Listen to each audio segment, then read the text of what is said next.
want to talk through this real quick. We've had 38 clients hit 7 figures. Statistic is something like 89% of them run commission events. Yeah. And so I just want to be really clear, like you might be thinking like this wouldn't work for me. It does.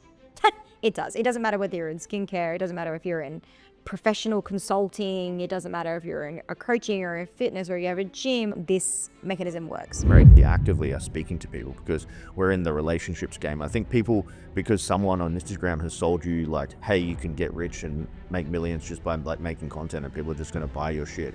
I think those days are kind of like they're coming to an end a little bit. What are your thoughts on that?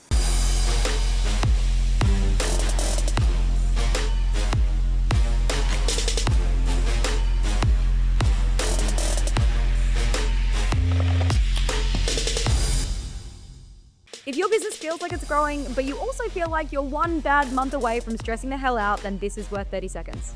At Success School, we have helped over 1,000 service businesses to install a system that brings in 10 to 20 new clients every single month without relying on referrals. And we're so confident that it works that we offer a 30-day love it or leave it guarantee. So if you join and you don't love it, you can leave in the first 30 days, no questions asked. So go ahead and book a free scale session at startsuccessschool.com and our team will review your business and hand you a roadmap to start signing new clients as soon as next week and dominating your market by the end of next month.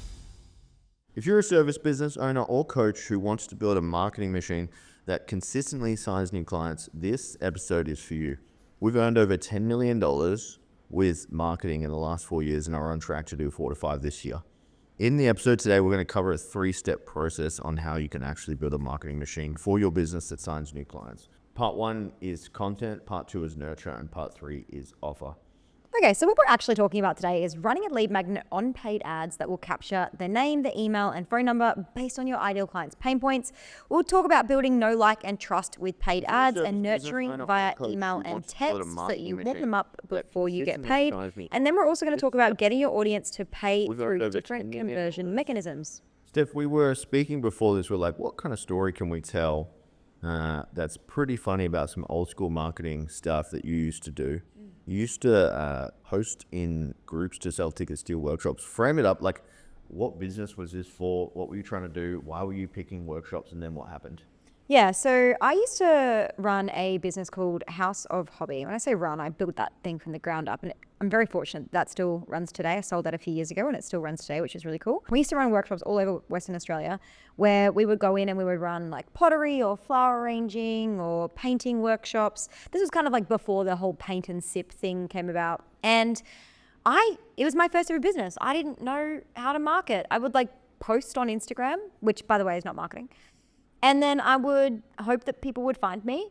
And I didn't know what else to do. And I remember that I had this really cool business coach at the time. His name was Tim Frey.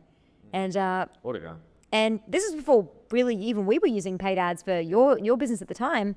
And you were like, well, why don't you just post in some like local buy and sell groups and see if like anyone wants to join from there. And so I used to, no word of a lie, for 3 to 4 hours every single week, I would take all of the events that I made on Eventbrite and I would get the URLs and then I would make different posts for different Facebook groups. And then I would go and I was basically in every Facebook group from within a 2-hour radius of Perth, the whole way around from north to south to east. And I would just spam these groups. And that's how I would sign clients to events, was just spamming these groups. What lessons did you get from that? And what came of that? Did it actually work? So it worked. It worked a bit. Like the thing is it worked inconsistently, right? And the thing is that once you start doing something like that, because it's free, and I'm not going to say it's easy because it wasn't easy work, but because it was free and anybody could do it, right? Then everyone started doing it. And this was the time where there was a Facebook group at the time, there still is a Facebook group called Like-Minded Bitches Drinking Wine. And it effectively during that time period, you could be like, hey, I created this free resource. And if you want access to it, just comment the word. And like, there wasn't ManyChat back then. So like if someone commented a word, you'd have to like send them the thing manually every single time. But like we taught our clients to at this point in time as well. Like we sent hundreds of new leads from that Facebook group. Like this was a time where you could literally just post and basically make money. So the Facebook group thing did work for a period until everyone else started doing it because it was so low barrier to entry. But it was inconsistent. Like there was no guarantee that it was going to work. And it was very, very manual. You would have to create these 40 or 50 posts every single week. And then I had my VA doing them, but then she wasn't doing them as well. And so it wasn't working as well. And then like if we would get busy, the posting would stop and then we'd have no clients, and then our workshops wouldn't be full again. So yeah, it was hard work. There was a period where a lot of our clients were doing this Facebook group posting thing. They would just do lead magnets. They'd be like, "Yo, come into work, I got this free takeaway," whatever it is. And then all of a sudden the groups just started outlawing it, and there was like mass pandemonium. People couldn't get leads anymore. It was crazy. Yeah. And that's when everyone had to pivot over to like, I would call real marketing. not posting in Facebook groups.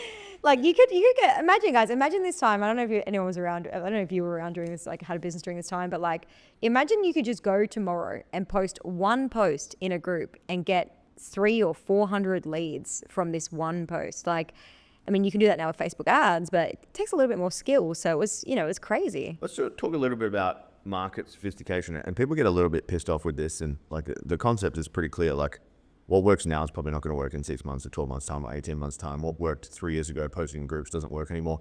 And people have a really hard time coming to terms with that because they're like, well, it used to work and now it doesn't work anymore. I'm like, welcome to the market. Welcome to marketing. Welcome to market sophistication in business. Shit just stops working. You kind of just got to keep current with it, which is extremely frustrating. Even like, we used to run, I would say the worst lead magnet funnels of all time, like way back then. It had nothing to do with our ideal clients' pain points.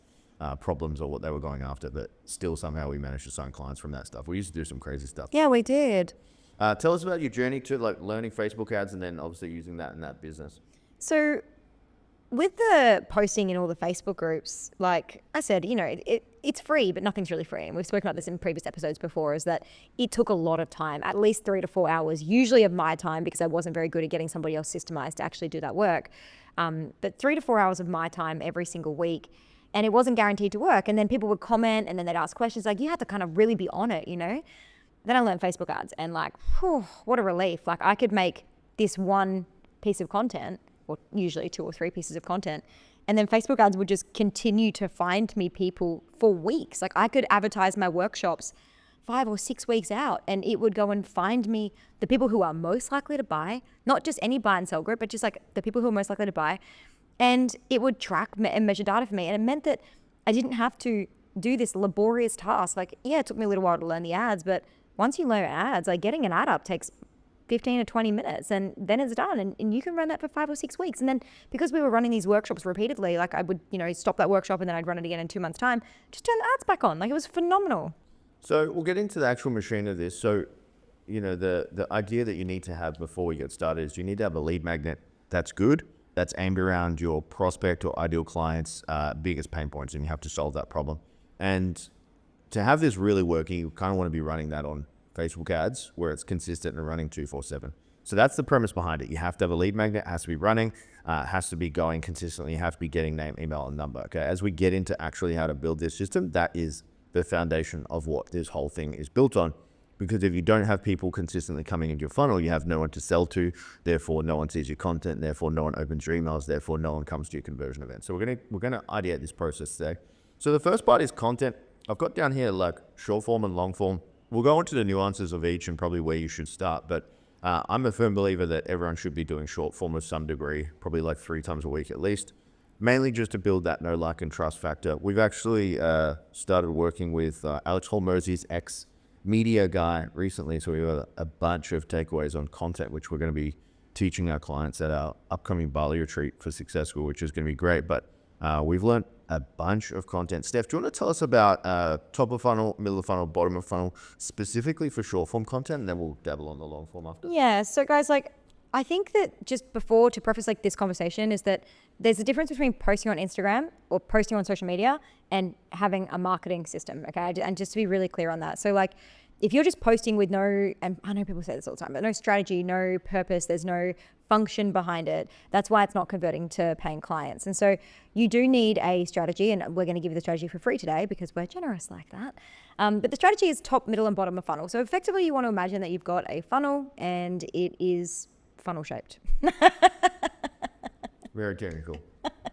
Funnel with funnel shaped. Now, Mark. I hope you guys, I hope you guys can really clearly see that in your mind. At the top of the funnel, you have attraction style content. So what that really is like all the kinds of posts that you would see that fill your feed. So often, when I say fill your feed, I mean, because if you are currently scrolling Instagram or Facebook, I can tell you right now that 70% of the content that you are seeing, it's from people that you're not even following, okay? Instagram and Facebook or Meta is putting things in front of you because they want you to see constant new content to build your ecosystem so they can see more of what you like and what you're attracted to. And so this top of funnel content is kind of general content that's going to attract people in. It should be about the thing that you do. So ours should be about business as an example, but it's probably not going to be like how to increase your show up rate on your sales calls, because that's very, very specific, and not the whole of the internet is not going to be interested in that. And so your attraction content does need to be fairly general, but it still needs to be about business. So one of the best attraction pieces of content we've ever used has been a 7-second reel of me talking about the 5 things I don't do as a multi-7-figure business owner that's got us over 5,000 followers. And the reason it worked was because it attracted business owners, because that was in the name, and it also attracted people who wanted to be 7-figure business owners. And so when they landed on my profile and they saw that I was those things, they naturally wanted to follow me. And so keep it general, but you need this kind of like, I guess it's almost like skits and almost like entertainment content at the top level. Then your middle of funnel is stuff where you're getting them. So if the top is no, the middle is like. And so the middle of funnel content is really around getting them to see that you have shared values. And the only way that you can really show shared values is to show what it's like behind the scenes. So this is like, if you have a business, like a skincare clinic or, whatever, you would have like skits of your team, showing the behind the scenes of like a work day. Like companies that do this really well, like Showpo, Frank Grief, and the Kinzo team are doing this really well as well. And so if you have a team, it's about showing the background of that. If you don't have a team and you are a solo operator or a personal brand, you want to make sure that you're showing who you are, what you stand for, what your opinions are. And so your middle of funnel content will be like that. And then your bottom of funnel content is asking them basically to take some sort of next step with you in action. Your bottom of funnel content is basically your sell stuff. So, hey, if you want to work with me, comment this. And the way that we share those is usually through testimonials. So we show our clients proof, and then we say, if you want results like this, comment a word and we will send you some info. And that's how we kind of generate a lot of leads from our audience. But you have to have all 3 of them, because otherwise you won't build the know, like, trust. So big idea with this, guys, is I like to think of short form content as like your business card type thing. Like, you're not out there trying to go viral or get 1 million leads on your short form content. It's basically a business card. So when someone finds your profile, they'll go there, they'll look at your content, they'll be like, do I know, like, and trust this person? Are they a values fit for me? Yes, no. Then they've already made a decision if they potentially would like to work with you. I actually had this come up on my Thursday group call. I host a marketing specific call inside Success Call, and someone asked, hey, Tim, my content isn't getting the leads that I hope it would. And I posed the question back to her, do you think ours does? And she was like, well, I haven't really thought about it. And I was like, well, it's not really for that. We generate most of our leads from settings. So, we chat to people in DMs, Dev and I do. And then a couple of like appointment setters on our team, they'll reach out and call people. And that's how a lot of our business is generated inside Success School. We actively are speaking to people because we're in the relationships game. I think people, because someone on Instagram has sold you like, hey, you can get rich and make millions just by like making content, and people are just going to buy your shit. I think those days are kind of like, they're coming to an end a little bit. What are your thoughts on that? I just think that if you run a service-based business, and so we see coaching as a service-based business, we see consultants as a service-based business, because like if we're coaching you, that's like the service that we are providing you is to coach you, right? So if you run a service-based business, I think this is a hill I'm prepared to die on. I think I'm moving closer to dying on this hill.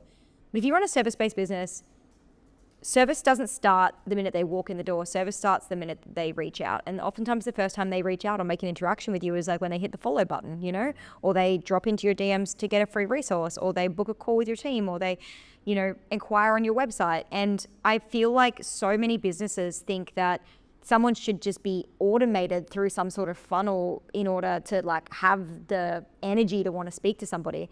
Like you look at companies like ours, where we are doing the most to warm and nurture our leads. Like if someone drops into our funnel, it's because they have a problem, and we're really specific. And this goes back to lead magnets, which we'll talk about shortly, but like we're really specific about the kinds of problems that we help people in our world solve. So if you come through a lead magnet, or if you come to one of our webinars, or if you drop into our DMs and ask us a question, like you've got a problem and you obviously think that we have a solution for you.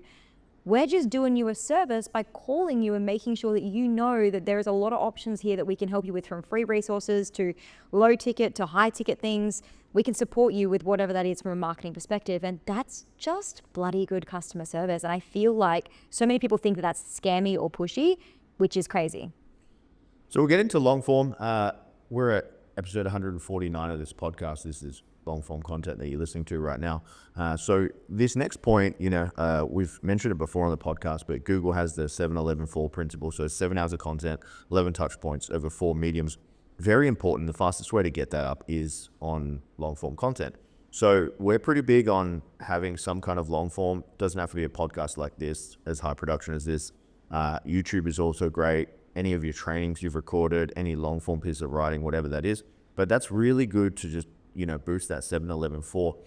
I know we've spoken about the trust recession before, and it is bullshit, but the fastest way typically to warm up your prospects is with long form content. I think we're getting to a point now where short form's great. Yeah, you can make 10 posts or 3 a day or whatever it is. But you can't really fake long form. You can't be continuously good on camera for 30 or 60 minutes, say all the right things, hit the hot buttons, get someone to like you. So it's a really good, I'd call it a shitness test. Not like a litmus test, but with shit. And people can kind of see through that. Anything to add on long form? Yeah, I think long form can be done a lot of ways, guys. It doesn't have to be in the traditional way that you're seeing us do right now. I think that there are different forms of long form. But to be honest, I think everyone should do it, yes.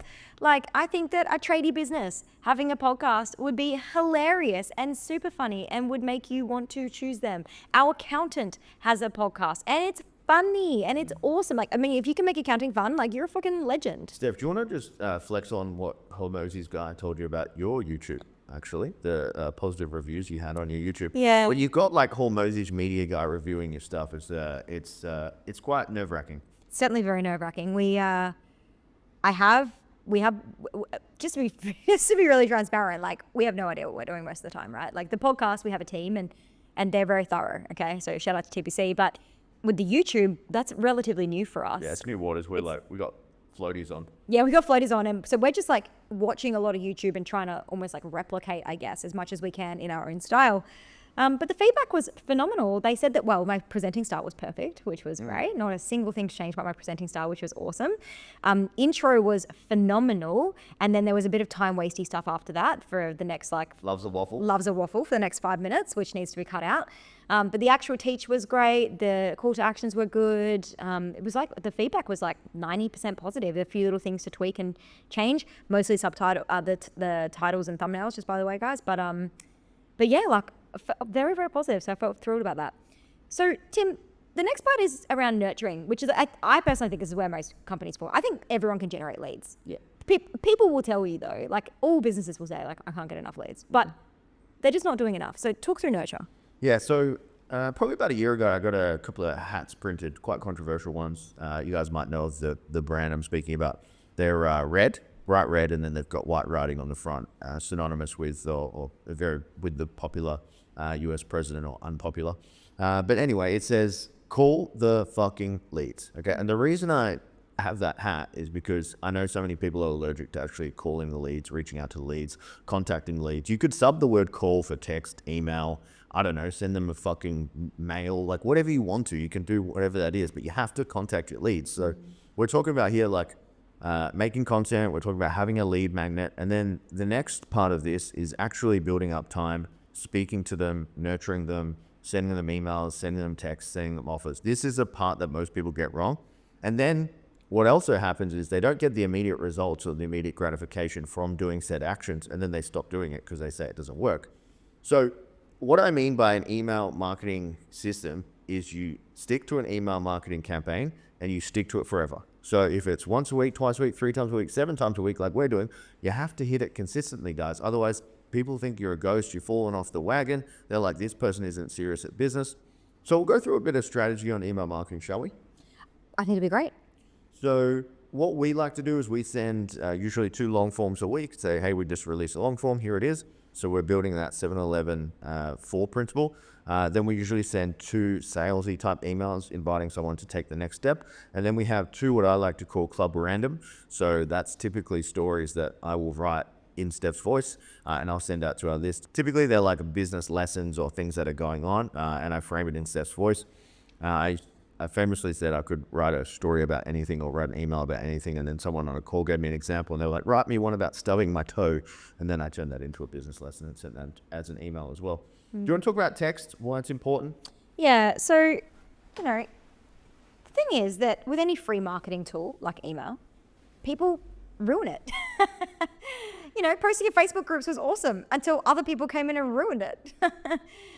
Email marketing was great until people ruined it. So with any free marketing tool, what happens is that people, and now with AI, it's even worse, people flood the market with shit emails. And what that does is it drives email open rates down because all of you, every single one of us has opted in on, we're getting flooded with stuff every single day, right?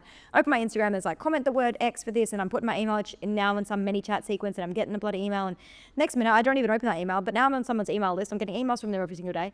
I don't even know who they are. And so this happens to all of us, right? And so we just kind of do this like bulk delete of all of our emails a lot of the time. If you have great curiosity emails and a really clean list, your email open rate should be sitting around, 30 to 50%. Yeah. But ultimately, text message open rates sit around 82%. So if you're wanting to really, really get in front of your people and, actually be able to have the opportunity to have a conversation with them, text messages so far outperform email every single time. We have clients, and shout out to Rich, one of our clients, who predominantly basically gets the leads, texts them, and they have a text conversation backwards and forwards, and then books them in for a sales call and sells them. And that's just the number one funnel. And so it works just like a DM, but on text message, because he works with guys, and guys don't sit in Instagram DMs sending messages to each other that much. Such a biz babe thing. Yeah, it's such a female entrepreneur thing. It really is. Fucking hate games. And so there's different strategies that work for different people. Okay, like if you're a skincare clinic, it's probably not going to be a text message conversation. It's probably going to be a quick 15-minute call. There's all different types of things that work for different businesses. But the key point is that you need to contact your leads. You need to, in Tim's language, call the fucking leads. And that could mean text, that could mean anything. But please don't just rely on email. Because it's the number one problem we see. We're like, okay, well, so you sent them a 7-day email sequence, they didn't do anything, and then what? Oh, nothing. Okay, cool. Well, now they've just gone and bought from your competitor because you just didn't reach out, Just a quick break. If your business feels like it's growing, but you also feel like you're one bad month away from stressing the hell out, then this is worth 30 seconds. At Success School, we have helped over 1,000 service businesses to install a system that brings in 10 to 20 new clients every single month without relying on referrals. And we're so confident that it works that we offer a 30-day love it or leave it guarantee. So if you join and you don't love it, you can leave in the first 30 days, no questions asked. So go ahead and book a free scale session at startsuccessschool.com, and our team will review your business and hand you a roadmap to start signing new clients as soon as next week and dominating your market by the end of next month. Steph, we met a guy in Miami. I'm so shit with names, so you're going to have to remind me of his name, but the email guy.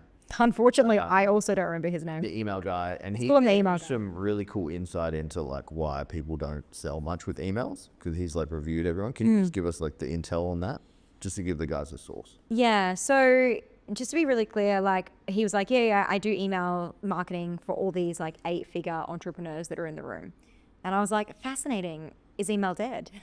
Which was kind of not my belief. He gets that all the time. Yeah, he would get it all the time. It wasn't my belief that email was dead, but I was definitely seeing email work less and less effectively. And he said, no, you just have, when something becomes so commoditized like email, you just have to get better at it.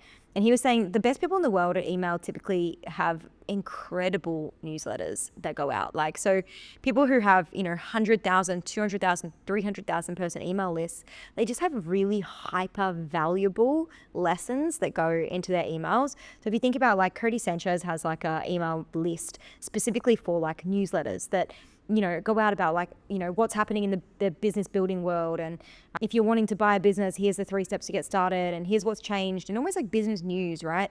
And her audience love that stuff. And so she's sending 3 to 5 emails a week about that. But the key is it has to actually be valuable. And in an ideal world, it should be driving people to your long form so that you can get that time on brand, that 7-Eleven for. Let's get into part 3. This is all about making offers. I just want to preface this and say, guys, if you're under 7 figures or you're just well under 7 figures, the following information might not be completely applicable to you, because generally if we go and tell you to make an offer or start a webinar or a low ticket or high ticket or a 9-word email or whatever it is, it's usually with context if we know the information about your business. So this works better rather than you just taking our blind advice here on a specific case. The example here is if you're under 7 figures, you want to have one ideal client, you want to have one channel, you want to have one offer, and you want to do it for 1 year. I know I'm missing one of the ones there. There's one more. What did I miss? You want to have one avatar, You want to solve one problem for that avatar. You want to talk about it ideally and really monopolize one channel, become really, really good at one channel. Let's not say you only post on one channel because you shouldn't, but you should become really, really good at one channel, and only have one offer that you're offering them. And if you do that for 1 year, you will make $1 million. That is the thing. It worked for me, but Yeah, so I'm going to give you guys a bunch of ways that you can make offers. And what I mean by offers is just inviting people to experience your world in one way or another. Okay, so these can be free, these can be lower ticket, these can be higher ticket. But essentially what you want to do is just open the door. So Steph ran a training inside our portal for Founder Friday a couple of months ago. It's how to sell to rich people. But what you do realize is there are a lot of people that aren't rich and they don't have money to invest in high ticket. And the reason I'm telling you this is sometimes, depending on what you sell and who to sell, it is beneficial to have different offers. Steph, do you want to talk about why webinars and introduce the concept of webinars, or why they're important, why they work, why they're great for cold audiences, why they're great for warm audiences? So we love webinars as a tactic to effectively nurture. We actually use it for two things: attract and nurture. Yeah. Webinars are just such a great way. If you are good on camera naturally, or you naturally love teaching the thing that you're good at, webinars are just such a phenomenal way to show people that you know your shit. Okay. And in a world where there's so many people who are really good at copywriting and really good at marketing, but have really terrible delivery in terms of, like, you go into their programs and you have a really bad time because they actually know nothing. They're just really good at prompting ChatGPT to create great content. Being able to run a 60 to 90 minute training on your thing shows that you are truly an expert at the thing that you do. So, and that's the same thing that goes for literally right here, right now. You guys hearing us talk about it, we have some dot points on our phone, but outside of that, everything that we're sharing with you is coming direct from just the source of our minds. And you right now listening to this have something that you are as good at as we are at marketing, okay? You have something that you are as passionate about, as good at. And when you run webinars, what you're able to do is if you run them for free or paid, it doesn't really matter, but if you run them for free, people will come to your event. So you get names and emails, which is great, and phone numbers. They will come to your event. They will sit with you for 60 or sometimes 90 minutes or sometimes even longer. And they will see that you are a genius at your thing. And if you structure your webinars correctly, they will also see why they need to work with you. And then they will naturally want to reach out. And so what that does is you can take somebody from literally just finding out about you to buying from you within oftentimes a 7-day period. Now, to compare that to somebody who just follows you on social media, it would usually take, on average, 3 to 6 months for them to consume your content, to see enough of your content to consistently see that maybe you're the right person for them. Maybe they're in start DM conversations with you. Maybe they're backwards forwards and they ghost. It would usually take about 6 months. And that's why we're so big on, like, not just relying on Instagram as a lead source or a channel without some paid advertising behind it, because it just takes so long for somebody to buy from you. And most of you, and if you're listening to this, you probably don't have 6 months to wait for someone to buy from you. 7 days is a much preferred window of time to get a sale. So let's talk about the pipeline start to finish. So let's imagine you see a lead magnet from us and it's basically a fully booked formula. So we show you how to get fully booked. We show you essentially what's involved in that, the process, X, Y, Z. Then you follow Steph. Steph has a conversation with you. You start seeing Steph's content. Then you realize Steph has a podcast. You watch her podcast. You watch her YouTube. Then you get an email from Steph and Steph's like, hey, I'm running a training called More Clients coming up. Do you want to come? It's live. Then you get on the training. You watch Steph for 60 minutes. Then you go through a Q&A with Steph. You ask her a question. And then all of a sudden, how fast do you think you could take that prospect from, I don't know who Steph is, to maybe I should work with this girl and jump on a call and see if it's a good fit? It'd be pretty quick rather than just making some Instagram content and hope for the best, which is not a great way to run.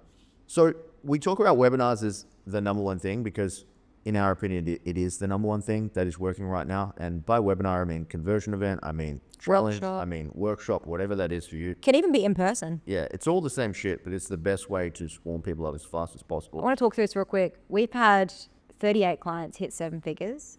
And I think the statistic is something like 89% of them run conversion events. Yeah. And so I just want to be really clear, you might be thinking this wouldn't work for me. It does.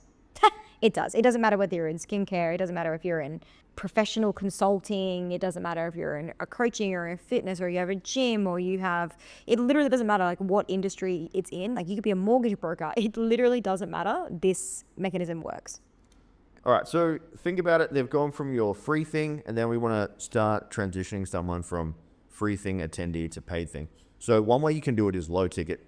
I do believe that low ticket is less effective than it was, say, 12 months ago or 24 months ago. I don't believe you can get rich and make a shitload of money. I know like 2 people that have done that and hit, 7 figures or whatever it is. And I'm talking like 2 people on the internet, which is a lot of people, and not a lot of people are successful at it. I do believe it's a good bridge to take someone from free to buying your stuff. Let me clarify low ticket, anywhere from like $49 to like $200, you're selling them something. Usually like it's course, toolkit, download, ticket, offer, like event, conversion event, whatever it is, like whatever you want to frame as low ticket, it's great because it's a bridge to get there. Steph, what are your thoughts on low ticket at the moment? Yeah, look, I think it's definitely an option. Like, we don't do a lot of low ticket in our ecosystem because we lack leads. We can literally get quadruple the amount of leads on free webinars than we can on paid webinars. Now, because we have such an incredible system in the back end where like we're going to reach out to our leads and contact them, we don't really need to have the paid cover on the front end. Like, we would rather have more leads than less, right? And it really depends on like what kind of business you want to run. And there are times where low ticket makes perfect sense. It actually makes the most sense for someone's business. And again, Tim mentioned this and prefaces at the very beginning. It's like, if we're sharing this stuff with you, every single person listening to this episode right now would have a completely different strategy. And that's like one of the things we pride ourselves on inside Success School, is the ability to give someone a completely individual strategy. Like, yours should not look like somebody else's because of the type of business you run, the avatar that you speak to, the kind of business you actually want to run, and your personal goals. So there should be no, hey, there is no cookie cutter strategy that goes on. There are some times where low ticket is like, I'm literally working with one of my one-to-one clients right now on a low ticket funnel because it makes the most sense for her business. Let's get into our final kind of strategy and offers. We're transitioning up to high ticket here. High ticket works great if you have or you solve rich people problems, or people that have major problems and they're willing to pay for them. It's very hard to do in niches or B2C typically, unless you are really in with super rich people. High ticket, anything I'm talking here is like 5,000 to 15 to 20,000 for the average ticket for whatever you're selling. I do believe it's the best way to make money and get to $1 million business consistently, because you need to make less sales to do it. And I think running a low ticket business, could be a bit of a ball ache.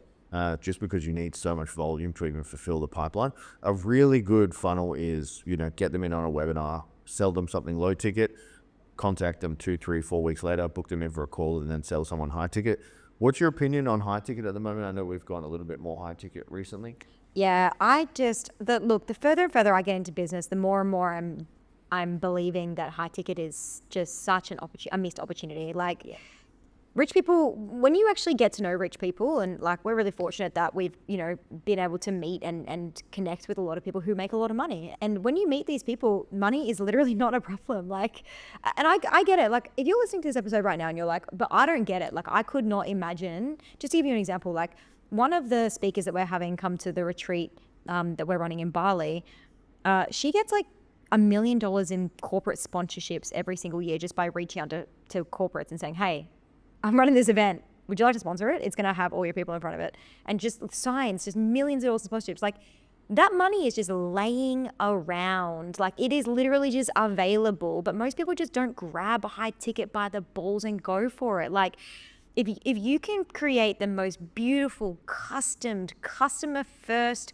offer for rich people, they will pay anything to have access to it. It's insane. And so I just think it's the easiest thing to sell in the world. Once you actually admit who it is that you want to go for, or if you offer a service that is really super exceptional and actually does what it says it does in the package. So if it actually makes people money, if you say that you're going to install a system into someone's business, like, it has to actually get installed and then it has to actually work, right? And then you can charge high ticket for that thing. I love high ticket. I want to talk to something really quickly before we move on. If you sit in the mid-ticket market, so if you're listening to this episode and you're like, you sell something between like, I don't know, $800 and like $3,000, I really want you to consider a couple of things. If you sell in that market, your thing needs to be scalable. It needs to be scalable. Like, and when I say scalable, I mean you need to be able to sell to mass amounts of people, not 20, not 50. You need to sell, if you want to have $1 million business, you need to be able to service hundreds of people at that price point to make that work, right? And so often when people come to us with their offers, I'm like, cool, well, if you do really want to take this all the way to 7 figures, you're going to have to do a lot of this, which means you can't offer the level of service. Like more often than not, when we see businesses at this level, they're offering a huge level of service for a price for fuck all, for $1,500, for $3,000. And then they're wondering why when as they go to scale that I can't scale it up, this is not working for me. They burn out and they shut it down and they, oh my God, it didn't work for me. It's like, if you either choose to be low ticket and you know you're going to have to do mad volume, right? If you choose to be mid ticket, you are going to have to do also a lot of volume. And so you're going to have to find a way to make sure that your clients can get the result on the back end without, needing too much of you. And if you do high ticket, well then, you're gravy. Yeah, we actually went for an afternoon catch up with a friend of ours yesterday, Tony, and he has a coaching company, and he was saying he's got AI so involved now that it plugs into Fathom, which is basically a note-taking app, and then points out the client's number one constraint, then sends that to their client success managers to make their job super easy. Like, that's a way they're hard to get, but they've leveraged AI to be amazing and work with them. A couple of action items, guys, and then we're going to give you a couple of things to avoid or don't mess up. So as I said before, you need a lead magnet, needs to be running as an ad. I would say a lead form ad. It has to be good, it has to solve their problems, has to identify, and the person who you're going after has to raise their hand and say, yes, I have that problem. Then from there, you want to be making content, a minimum of 1 TOF, 1 MOF, and 1 BOF per week. So it's top of the funnel, middle of the funnel, bottom of the funnel. From there, you want to be nurturing. So I would say emails, text. If you can call your leads, that's fantastic. If you're going to call your leads, just go in it with the value mindset that you want to give them value and give them resources that help them out and help them solve their goals, all for free, guys. And then from there, lastly, guys, is you need to give people opportunities to get in your world. So if that's offers, if that's a webinar, if that is low ticket, if that's high ticket, whatever it is, you need to give them an opportunity to experience you at a deeper level. So we're going to get into some pitfalls now. Steph, do you want to tell us what pitfalls to miss for content or don't fuck up? This kind of leans back into going after that high ticket client. I think that most people have a dream of who they want to work with. They just don't admit it to themselves.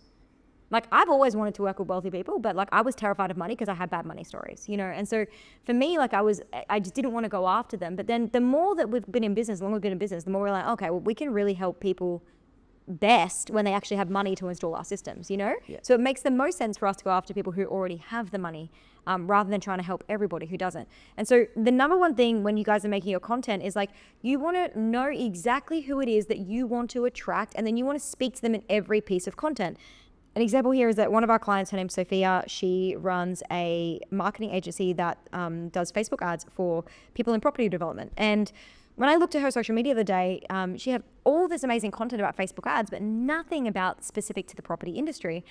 And I said to her, like, all your content is getting no reach because it's not being directed anywhere. Meta doesn't know who to put it in front of. It's just about Meta, And so I said, in every piece of content moving forward, I want you to be like the best Facebook ad strategies for property developers, how to get your lead cost down if you're a property developer, as an example, right? And every single video should say that, because the more that you tell Meta who it is that you want to find, the faster that Meta will go and put your content in front of those people. So the biggest pitfall is just by, saying, hey, here's how to get your Meta ads cheaper versus here's how to get Meta ads cheaper for property developers. Just say who you want to speak to. The second major pitfall to avoid is on email marketing, and it's basically don't make your emails look overproduced. What I mean by that is crazy headers, images, those like extremely professional looking corporate emails. People don't open them because they feel like they're getting sold to. The ones that do work are Gmail looking. So client of ours, Kendall, he was sending these like completely overproduced, over the top emails for a long time. And he came to me, he was like, Tim, email sucks, man. Like, this shit doesn't work. And I was like, bro, send me your emails. He sent them to me. I was like, dude, this just looks like corporate BS. What I want you to do is write like you're writing to a friend, send a Gmail type email. Then he came to me on the Thursday call in Success Call, and he's like, dude, it worked. I booked someone on the first email I sent, and they bought my shit. So I think it was like $1,500 just from sending a single email, which is fantastic. And also it's faster because you're not having to have this massively overproduced Canva document that you're uploading and down. It's like a whole thing, right? So it's like way better. So good. Yeah, he looked at me like I had, 3 heads when I was telling him to do it. But I was like, trust me, bro. Trust the science. Trust the bro science. And lastly, guys, the pitfalls to avoid when making offers. More often than not, when we review the way that people are positioning their sales conversations, like we review a lot of DM conversations. Like one of the funnels that we teach at Success School for our clients is DM funnel, and having conversations in DM, again, specifically for certain types of businesses. And when we review their DM conversations, I sometimes see people being like, hey, can I know more information about your offer? And then they just like put a wall of text about their offer, and it kills me because no one's buying like that. Okay. And so a sales conversation is exactly that. It's a sales conversation. And if you've done any sales courses, if you do any study on sales, you will see that the prospect should be speaking like 70% of the time. So you should just be asking questions and gathering a ton of information, and then getting them to kind of see their own problems and getting all the information so that you can show them how your solution plugs into all of the problems that they just gave you. More often than not, people are just so desperate to sell their thing, they're talking at people. Sometimes we review sales calls where people are just talking at people for 25 minutes, and it's like, I'm exhausted watching this, So if you are trying to sell your stuff, please have a sales conversation. That means that you should shut up for 70% of the time. All right, guys, make some content, nurture your people, make them offers. Let's make some money. See you next week. That's it for today, guys. Thanks for listening. We appreciate every single one of you guys for listening to each episode.